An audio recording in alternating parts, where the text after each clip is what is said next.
pessoal, para quem não me conhece, meu nome é Islene, sou professora aqui no Explicando. E hoje a gente vai conversar aqui, Se Vira nos 30, para trabalhar algumas dicas, reta final aí para a tua prova da OAB, mais focada na disciplina de Direito Administrativo. Então, nessa reta final, o que você tem que fazer se você ainda quiser fazer uma revisão, além das dicas que eu vou dar? Concentre-se naquelas matérias que são mais cobradas, naqueles assuntos da matéria, melhor dizendo, que são mais cobrados. E quais são eles? Administração pública, não é? A estrutura da administração pública, mais o terceiro setor. A prova também adora, em termos de serviço público, concessão, permissão, autorização e principalmente a concessão comum, 89, 87, 95 e a concessão especial, que são as parcerias público-privadas. Também é objeto de atenção da prova os agentes públicos, tanto a legislação da 8.112, porque a nossa prova é nacional, quanto as disposições relativas a agentes públicos que estão previstas na Constituição. Então, muito cuidado com isso também. E já que a gente está falando de agentes públicos, dá ali uma lidinha na lei de improbidade, porque são questões que a prova também gosta de cobrar. Qual outro assunto que tem uma relevância para a prova? Licitações e contratos, tá, gente? Licitações e contratos, não só licitações, não apenas contratos. Eles gostam de cobrar o conjunto da obra e aí, residualmente, outras matérias como controle, a Lei 9784 de 99 de processo administrativo, que é muito relevante, ok? E está antenado com as mudanças, principalmente consolidadas pelas jurisprudências, porque quando você faz um estudo da prova, você verifica que assim que os tribunais se posicionam com relação a algumas questões, logo a prova da FGV traz algum caso prático, cobrando seu entendimento a respeito dessa jurisprudência. Então, muito cuidado. Então, bora lá. Quais são as nossas dicas aqui com relação ao direito administrativo? Vamos começar aí priorizando as matérias que eu já falei para você que devem ser objeto da sua revisão aí no pré-prova. Organização ou estrutura da administração pública. Eu, nas minhas aulas inspirada em alguns autores, costumo trazer para os meus alunos a setorialização, não é? Pegar a administração e trazer primeiro setor, segundo setor e terceiro setor. E aí o primeiro setor, a estrutura da administração, tanto direta quanto indireta. O segundo setor, os particulares que fazem parcerias com o Estado visando lucro. E o terceiro setor, as atividades de interesse social. E aí entram duas espécies que a prova gosta muito, não é? As OS e as OCIPs. Mas vamos lá.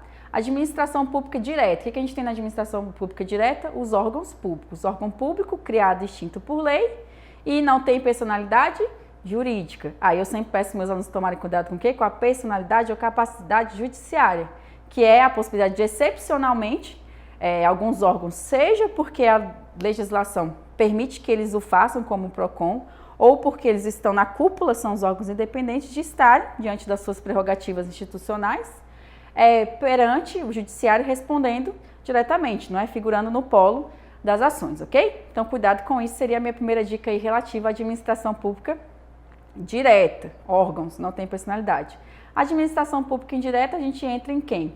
Entra nas entidades. Em quem são as entidades administrativas? As autarquias, as empresas públicas e a sociedade de economia mista, que a gente chama de estatais, que tem hoje o regulamento próprio, 13.303 de 2016. E aí você fala, professora, você não falou das fundações. As fundações, elas podem ser fundações que são autarquias, não é? As autarquias fundacionais ou as fundações de direito privado, que a gente tem hoje a FUNPRESP, que cuida da previdência complementar do servidor federal. Tá? Mas o que você tem que ter cuidado? Eu falei que os órgãos não têm personalidade jurídica, não foi? Aqui não, aqui todas elas terão. Se eu estou falando de autarquias, elas têm personalidade jurídica de direito público, então elas são criadas e extintas por lei. Se eu estou falando de estatais, eu tenho pessoas jurídicas de direito privado, então elas são autorizadas por lei. Cuidado com isso em prova, que a FGV gosta de fazer uns peguinhos, tá? Outra questão que eu quero que você lembre é que essas pessoas, essas que eu comentei até agora, tanto os órgãos quanto as entidades administrativas, elas vão exigir concurso público. Então, em qualquer uma dessas estruturas que eu comentei, você tem que necessariamente fazer a contratação por concurso público, tá? Não dá para contratar diretamente. Claro, a gente tem aquelas opções do cargo comissionado, que aí já entra um outro tipo de de provimento. Aqui eu estou falando do provimento, desse vínculo que vem do sistema, quando você fala de estatais, por exemplo, híbrido, não é? Uma hora eu estou fazendo a invocação de uma regra de setor privado, outra hora eu faço a invocação de uma regra do setor público. E aí, com relação à contratação de pessoal, a gente tem concurso público, então muito cuidado com isso. Já que eu estou falando de concurso público, vamos fazer uma pontezinha com um assunto que casa ali com agentes públicos. Remuneração, teto remuneratório. A gente sabe que o teto geral é o teto do ministro do STF, ok? E aí lá no 37, parágrafo 9º da Constituição, tem uma regrinha que você tem que tomar cuidado com relação às estatais. Porque lá nesse artigo que eu estou mencionando, e aí você vai dar uma lidinha nele para incorporar a redação dele, ele vai dizer o seguinte, que o artigo 9º, que o 37, parágrafo 9º, exige a observância apenas para aquelas estatais que são o quê? Dependentes. As estatais que a Constituição chama de não dependentes, ou seja, aquelas que não recebem do respectivo ente estatal a qual ela está ligada, grana para se manter completamente ou para custear a folha de pagamento, ela não precisa observar o teto. Então a gente não pode ficar se surpreendendo muito, como eu falo para os alunos, quando a gente se depara com algum agente público integrante dessas estruturas que eventualmente está o quê? Recebendo acima do teto, porque se ele estiver em um estatal não dependente, ele está tranquilo com relação à norma constitucional. Então, muito cuidado com relação a isso. Com relação ao teto remuneratório, eu também quero que você fique antenado com a jurisprudência dos tribunais, tá? Recentemente foi compreendido que procuradores municipais vão observar o teto do desembargador, ok? Então, cuidado. Quando a gente fala de teto relativo aos municípios, qual é a figura que a gente invoca, regra geral? O prefeito, mas recentemente, por um entendimento da nossa jurisprudência, se eu estiver falando de procuradores municipais, aí eu vou olhar o teto de quem? Do judiciário estadual, que é o teto do desembargador, ok? Então, gente, com relação à estrutura da administração, eu quero que vocês tenham cuidado com isso. E lembrar que as estatais podem atuar tanto em serviço público quanto em área econômica. Claro que a área econômica não é a área precípua do Estado. Quando o Estado atua na área econômica, o Estado está atuando de forma excepcional, ok? Então, a Constituição exige que ele esteja em uma área de relevante interesse coletivo, não é? E que seja interessante o quê? Para a nossa segurança nacional. Então, cuidado, a Constituição traz esses requisitos quando fala de área econômica e se você ler a 13.303 de 2016, ela já ampliou, não é? Ela acha que qualquer estatal tem que estar observando esses requisitos, tá? Então, muito cuidado com isso em prova também. E lembrar que os bens dessas estatais acabam sendo o quê? Bens privados, mas que, relacionados à prestação do serviço, acabam gozando da impenhorabilidade, tá bom? Não podem ser penhorados, beleza?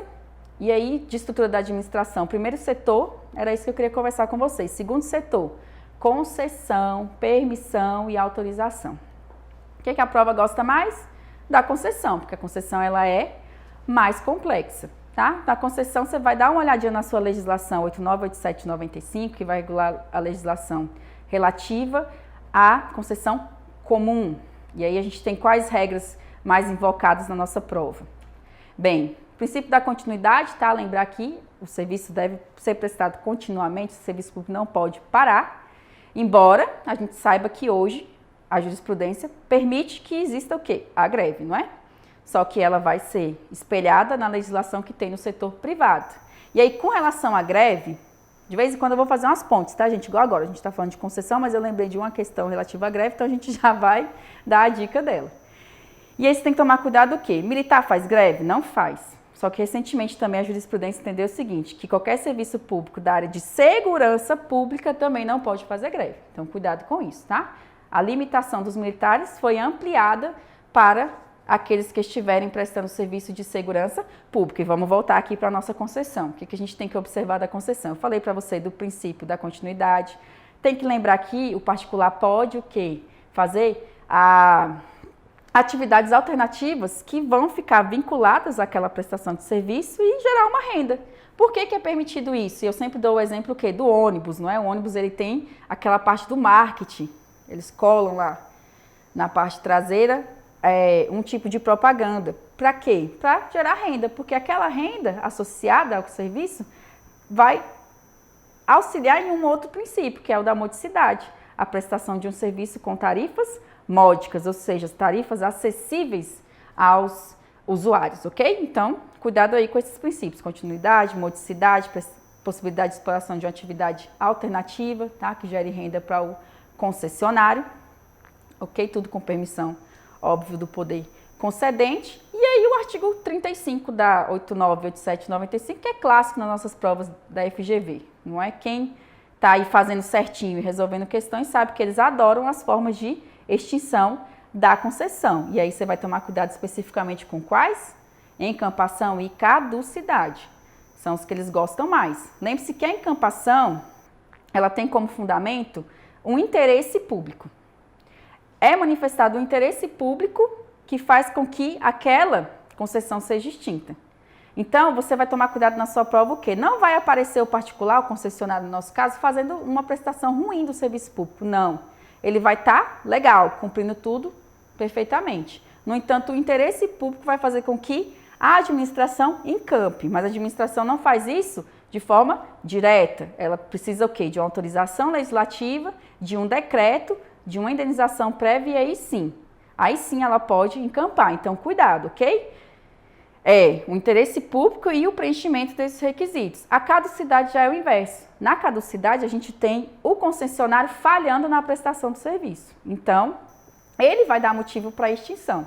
Aí você tem que observar que eu já não preciso da autorização legislativa que eu comentei para encampação, mas eu preciso do decreto. E aí essa indenização não é prévia, ela é posterior, verificado o que restou, o que ainda sobra para eventualmente ser ressarcido ao particular, porque a gente sabe que a concessão ela tem uma amortização e uma lucratividade. Então, o Estado vai verificar a partir dessa caducidade o que ainda resta aí para o nosso particular. E aí eu sempre falo para os alunos tomarem cuidado com a rescisão, porque a rescisão exige o quê? Uma mobilização do Poder Judiciário a fim de que ele cumpra a fim de que ele efetive essa rescisão que o particular está pleiteando, não é, gente? Brigar com a administração é sempre difícil. E aí eu já faço uma outra ponte com uma dica de licitação. Lembra da exceção do contrato não cumprido? Essa exceção a gente sabe que nos contratos administrativos, ou seja, aqueles que são fechados após um processo de licitação, elas só podem ser invocadas a partir do dia 91, ou seja, durante 90 dias o particular vai continuar prestando o serviço, ainda que a administração não esteja, por exemplo, fazendo o pagamento, tá bom? E vamos voltando aqui para concessão. Além dessa concessão comum que a gente comentou, a gente também tem o quê? A parceria público-privada. Parceria público-privada também, assim como a concessão comum, vai começar o quê? Precedida de uma licitação na modalidade concessão, ok? Cuidado. A permissão é que permite, fazendo um trocadilho, que você comece com uma outra modalidade licitatória. Agora, falamos de concessão, não é só por valor que se faz concessão também pelo objeto. E aí estamos diante de uma parceria público-privada cujos valores são altíssimos, não é? 10 milhões no mínimo, contratos de 5 anos e no máximo, mínimo 5 anos, máximo 35, você precisa fazer a realização da concessão. Tomem cuidado, porque a gente tem as modalidades de concessão quando a gente conversa ali na parceria pública-privada, que é a patrocinada e a administrativa. A patrocinada, o próprio nome já diz. O Estado chama o particular à prestação daquele serviço e já diz que vai patrocinar uma parte, ok? Enquanto que a administrativa é 100% pública, ou seja, não tem uma contraprestação do usuário. É preciso que o Estado, ele faça todo o pagamento, ok? E aí, como eu estou falando de concessão dentro da parceria público-privada, te falei de duas formas, que foi a patrocinada e a administrativa, eu quero que você tome cuidado com algo que eu vou voltar um pouquinho lá no primeiro setor, que é a questão dos consórcios públicos, tá? Os consórcios públicos, como o próprio nome já diz, é um consórcio, mas que vai envolver pessoas de direito público. Quem são as pessoas de direito público? São as pessoas estatais, União, Estado, DF, municípios, tá? E aí esse consórcio, ele forma uma pessoa jurídica que vai estar na estrutura da administração indireta de todos os entes que se consorciaram. Mas por que eu fiz essa ponte com a concessão? Porque às vezes a OAB mistura os itens. Porque dentro do consórcio a gente encontra o contrato de programa e o contrato de rateio. Então, olha só, quando eu falo de concessão, parceria público-privada, você tem o quê? A patrocinada e a administrativa que a gente já conversou. Quando eu falo de consórcio público, aí eu tenho o contrato de programa e o contrato de rateio. Não confundam. Consórcio eu estou o quê? Juntando pessoas de direito público, não é? Os entes estatais, União, Estado, DF, municípios. Quando eu estou falando de segundo setor, quando eu estou falando de concessão, eu estou dizendo o quê? Que eu tenho de um lado esse ente estatal, que é o poder concedente, do outro o particular que vem prestar o serviço e visa lucro, não é? É óbvio, o particular está já socorrendo a administração pública, não é possível que ele não pode, não é, se receber por aquilo. Beleza. E aí, fechando essa parte, vamos falar um pouquinho de responsabilidade civil do Estado, tá? As concessionárias respondem? Respondem, tá? Na fórmula do 37, parágrafo 6º, inclusive o quê? Diante do terceiro não usuário. O que eu quero que você tome cuidado é que, recentemente, o que a jurisprudência fez? Igual eu falei, jurisprudência, a gente, liga as anteninhas. Ela reconheceu que os notários, as serventias de cartórios, etc., hoje eles têm responsabilidade objetiva, tá? Então, muito cuidado. Embora a legislação respectiva traga no seu conteúdo a expressão subjetiva, hoje o tribunal já reconhece que ela é objetiva, tá bom? E vamos dar continuidade. A gente já falou de concessão, já falou de primeiro setor, segundo setor, vamos falar de terceiro setor. Terceiro setor, como eu disse, atividades de interesse público, não é? Atividades que servem à coletividade. É por isso que o particular que se aproxima da administração nesse caso, o que ele faz? Ele não está visando lucro. Eu estou dizendo que ele não pode lucrar? Não, ele pode lucrar. E caso essa lucratividade aconteça, ele vai reverter ela para onde? Vai reverter ela para a atividade de interesse público que ele está prestando, ok? Mas aí, dentro da estrutura do terceiro setor, o que a gente tem? A gente tem o sistema S, tá? A gente tem as entidades de apoio, a gente tem as organizações sociais, a gente tem as OCIPs, que são as organizações da sociedade civil de interesse público, não é? O nome é bem grandinho, quase eu não consigo nem falar. E a gente tem os novos vínculos da 13.509 de 2014, que fez o quê? Criou aqui um rebuliço para você lembrar que há agora novos vínculos que podem ser fechados, além daqueles que haviam com as legislações específicas de organização social e de OCIP, tá? Então, a organização social, eu sempre lembro que ela vai ao Ministério da Área Fim. Então, ela atua na educação, ela vai no Ministério da Educação. E mesmo que ela preencha os requisitos, ela não é o quê? Obrigada, perdão, ela não. O respectivo ministério não é obrigado a conceder a ela essa qualificação de organização social. Ele pode, pela discricionariedade, dizer que não vai fazer. Em contrapartida, se ela é um OCIP, ela vai somente no Ministério da Justiça, tá? E aí, no Ministério da Justiça, caso ela preencha os requisitos, ele é obrigado a conceder a qualificação. Se a tua prova fala de organização social, o que acontece com essa organização social? Ela vai fechar um contrato de gestão. Se a tua prova fala de OCIP, ela vai fechar termos de parceria. Mas aí eu falei o quê? Dos vínculos da nova legislação. E aí, o que você tem que entender? Que esses vínculos podem ser um termo de colaboração, um termo de fomento e um acordo de cooperação. Os dois primeiros envolvem fomento, grana, dinheiro, né? E é o que chama a atenção porque, enfim, as entidades que vão estar fechando esses pactos são as associações, as fundações privadas, elas precisam de grana para prestar o serviço de interesse social. Mas o acordo de cooperação não envolve fomento, tá, gente? Então, cuidado, a gente tem novos vínculos, mas nem sempre, hoje nem sempre, você vai dizer que há o recurso público, tá bom? E aí, desses três, cuidado. Você tem um que é a administração, apresentando o que ela almeja, o que ela deseja, etc., mais o respectivo fomento, termo de colaboração e o acordo de cooperação. Termo de colaboração, como eu falei, se ativa o projeto da administração, fomento. Acordo de cooperação não tem dinheiro, tá?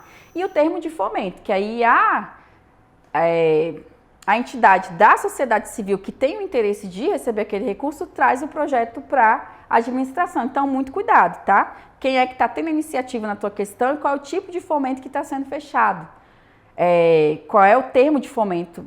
Perdão, qual é o termo que está sendo fechado, né? Porque termo de fomento, eu acabei de falar para você que esse projeto é apresentado pela organização, pela entidade da sociedade civil que tem interesse no fomento, tá? Porque aí eles fazem essa jogada dentro da questão e às vezes a gente erra. Então, se situar quem é que está tendo a iniciativa, como eu disse, vou repetir até porque a professora confundiu, né?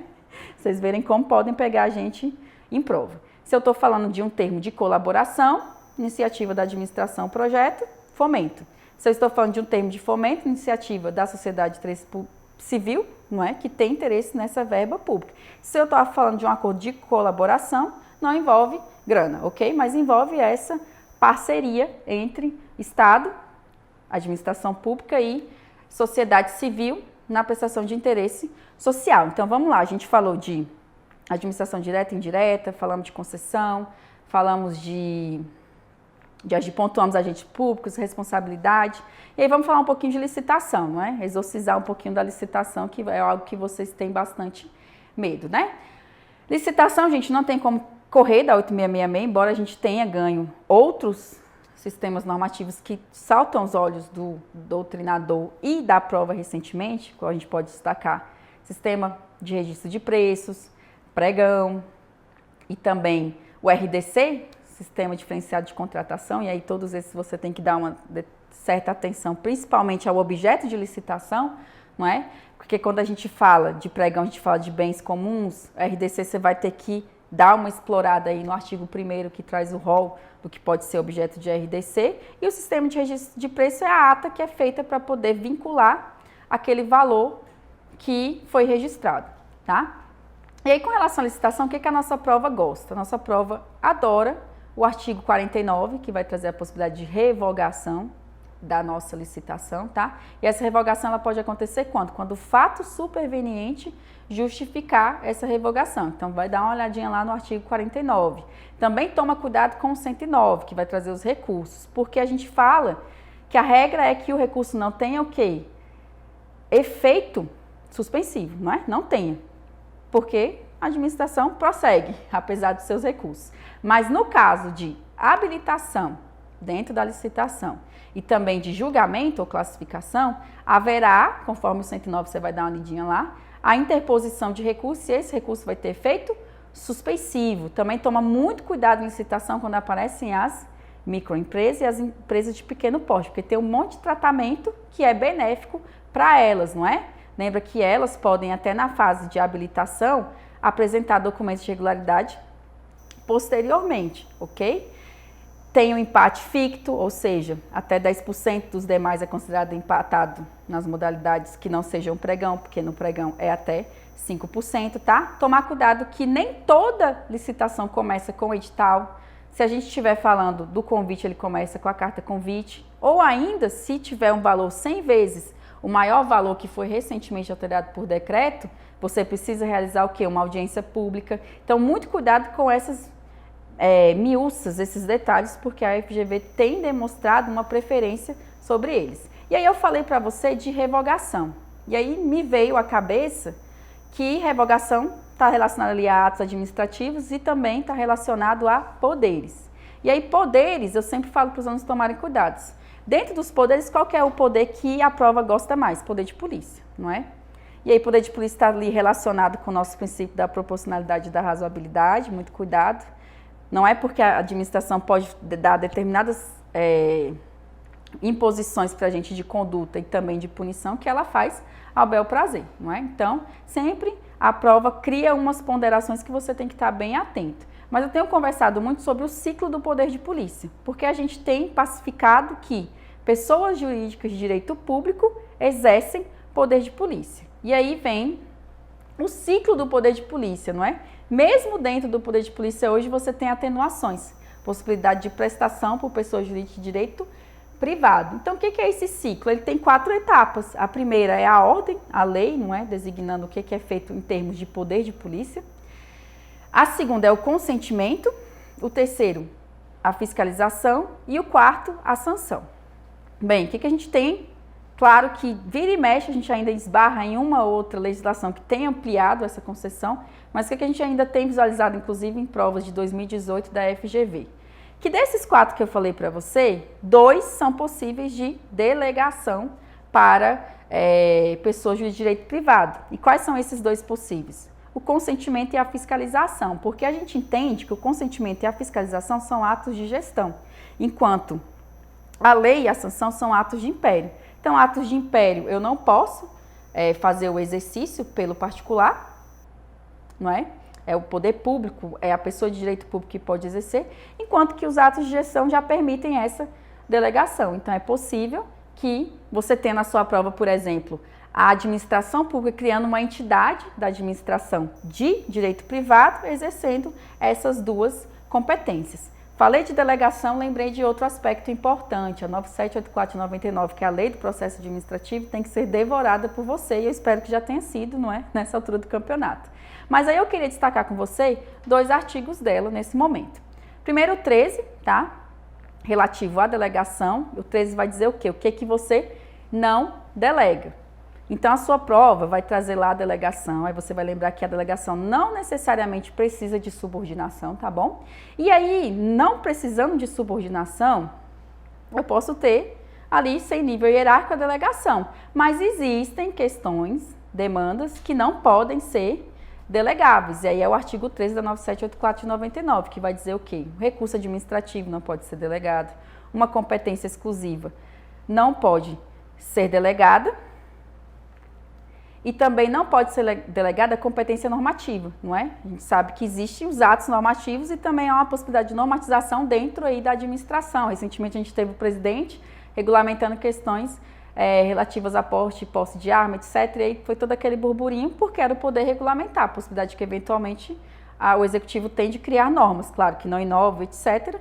Então essas 3 do artigo 13 não podem ser delegadas. E aí eu também quero que você tome cuidado com o artigo 54 da lei 9784 de 99. Por quê? Porque o artigo 54 ele vai trazer a possibilidade de anulação dos atos. Então a administração a gente sabe que pela autotutela ela revoga, ela anula, não é? Mas aí você tem que tomar cuidado. Por quê? Porque ela tem um prazo decadencial previsto no 54 para fazer isso. Então ela tem 5 anos, salvo se houver má-fé. Então se o particular, o beneficiário agiu de má-fé, aí ela tem todo o tempo do mundo. Agora, não havendo, ela tem 5 anos para fazer essa devida retirada do ato, tá bom? O que mais que eu acho que a gente tem que tomar cuidado com relação à prova? Então, eu sei que ficou meio maluquinho aí, gente, mas aí a gente vai lembrando e criando as pontes e dando as melhores dicas para vocês, tá? E aí, para finalizar, a gente tem que lembrar o quê? De algo que a prova ama, não é? Que é o PAD, Processo Administrativo Disciplinar. E qual o cuidado que eu quero que você tenha quando você estiver fazendo a sua prova?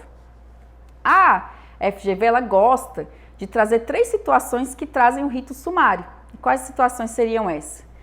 A acumulação ilícita de cargos, aí você tem que correr lá na Constituição e lembrar lá no artigo 37, não é? Quais são as possibilidades de acumulação.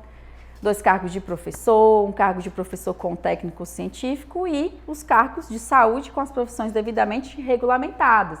Então, quando ela traz um servidor cometendo uma falta disciplinar que afeta, que se enquadra, melhor dizendo, nessa questão de acumulação ilícita, quando ela traz para você uma inassiduidade habitual, não é? Que é aquele sumiço que ele tem aí 60 dias intercalados no prazo de 1 ano, que ele não justifica. Ou ainda quando ele abandona o cargo, que é os 30 dias seguidos, nos quais ele também não dá a devida justificativa. Por serem ações por parte do servidor que exigem uma dilação muito mais simples, você tem o rito sumário, que é um rito mais simples para poder apurar e aplicar a punição devida ao servidor. Então, muito cuidado, tá? Quando trazem essas hipóteses e perguntam o rito, você tem que lembrar que é o rito sumário, que é aquele menorzinho, que a comissão tem 2 servidores, que corre um prazo menor, para poder logo aplicar a penalidade para esse servidor. E aí lembrar que as nossas instâncias não se comunicam e que a gente tem a instância da improbidade. Vamos fechar aqui a nossa abordagem VaptVupt para já assim, véspera da sua prova, e vamos falar aqui um pouquinho da improbidade, não é? Improbidade, eu quero que você tome cuidado do seguinte: elemento subjetivo. Qual é a regra? Dolo.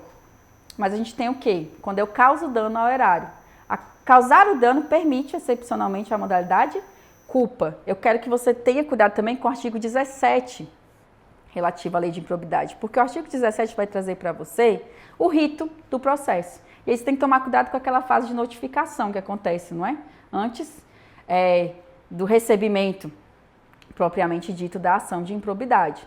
E também com o artigo 23, que o artigo 23 vai trazer os prazos prescricionais. Então, muito cuidado também com eles. E para fechar, com o artigo 3º, que é o que traz o particular. Lembra que o particular não responde sozinho por ato de improbidade. Então, galera, eu sei que foi muito rápido, muita matéria, muita informação, tá? Mas é o que a gente podia fazer aqui nesse Se Vira nos 30 para te dar uma luz e iluminar aí algumas questões que podem eventualmente aparecer na sua prova, tá? Sei que foi muito rápido, mas com certeza quem está aí na correria sabe que são os aspectos mais relevantes, considerando o que a gente tem tido como objeto de prova nos últimos meses. E aí eu desejo para você, não só eu, não é? Todos nós aqui do Explicando, que você faça uma excelente prova e que, estando em Brasília e optando pela segunda fase, venha conhecer o cursinho e fazer a segunda fase com a gente, porque nós temos aprovados muitos alunos e queremos aprovar vocês também. Boa prova e até mais!